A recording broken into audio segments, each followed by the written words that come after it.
Bonjour. Aujourd'hui, je vais aborder un petit exposé sur les carrés magiques. Pour commencer, et avant d'aborder la partie pratique des carrés magiques, je vais parler des origines. Il semble que l'étude des nombres et de leur arrangement dans une figure géométrique soit très ancienne. Toutes les grandes civilisations du passé ont étudié ces carrés, que ce soit la Chine, l'Inde, les Arabes, les Babyloniens. Mais la plus vieille trace matérielle date du IIIe siècle avant notre ère, et c'est en Chine qu'on le retrouve. On y retrouve ce qu'on appelle le carré Luochuo. C'est un carré d'ordre 3, c'est-à-dire composé de 3 rangées comportant chacune 3 cases, et constitué donc de 9 cases. Cette figure représente l'ordre cosmique. Les 8 trigrammes sont placés dans les cases, à l'exception du centre qui reste vide, et qui représente l'axe du monde. Remontant le cours du temps, nous retrouvons un autre carré d'un autre genre, celui du Sator. On sait que ce carré existait au moins en 79 de notre ère, car il fut retrouvé à Pompéi. Contrairement au carré de 3, celui-ci est composé de lettres et de mots. Ces mots sont Sator, Arepo, Tenet, Opéra, Rotas. Il existe plusieurs significations possibles.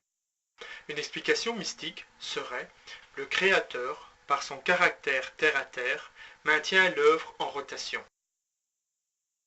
En tout cas, effectivement, le fait de pouvoir lire les mots dans les deux sens inspire l'idée du cercle, inscrit dans un carré, et donc celui de rotation et de perpétuité.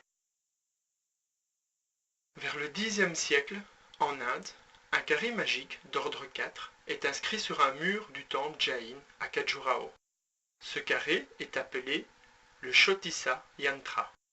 Le carré magique est considéré en Inde comme un yantra, c'est-à-dire une figure géométrique qui sert de support à la méditation.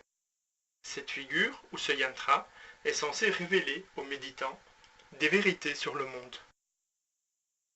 Si on continue à remonter dans le temps, nous voyons que les carrés magiques d'autres ordres, 3 à 9, sont développés par les mathématiques et repris pour certains par la magie et la religion. Si ces carrés deviennent des symboles de l'harmonie des forces célestes, il faut savoir que les carrés de 1 et 2 seront considérés par la magie comme des carrés du chaos, car aucune forme et structure ne peuvent en être retirées. C'est à la fin du XVe siècle que les carrés magiques tels que nous les connaissons, en tout cas dans le domaine magique, prennent leur forme définitive. C'est à cette époque que Cornelius Agrippa fige ces 7 carrés en correspondance avec les 7 planètes astrologiques afin de concevoir 7 talismans planétaires. À ces carrés, il associe divers sceaux d'esprit et signatures. Ainsi, Agrippa donne forme aux 7 talismans planétaires de la magie astrale. Reprenant des éléments de la Kabbale, il dresse ces carrés, tantôt avec des chiffres, tantôt avec des lettres hébraïques. Ces lettres correspondent aux chiffres qu'elles remplacent dans les carrés. Ainsi, Aleph remplace le chiffre 1, Beth remplace le chiffre 2, etc. Les carrés deviennent des moyens de capter et dynamiser l'énergie ou la puissance astrale. Cette puissance astrale qui est en fait la puissance des astres. Dans l'ouvrage La magie sacrée d'Abramelin le Mage, on y trouve des carrés uniquement constitués de lettres. Ces carrés s'inspirent des carrés dits magiques, mais n'en sont pas nécessairement. Certains de ces carrés sont semblables au carré Sator, c'est-à-dire que les mots peuvent être lus dans les deux sens, mais tous ne le sont pas. Ces lettres forment des mots qui servent à déclencher une puissance ou un pouvoir. Nous voyons que le carré magique est tour à tour figure mathématique, d'harmonie, représentation mystique, réceptacle d'énergie magique. Trouver l'origine de ces carrés semble impossible tellement ils sont universels.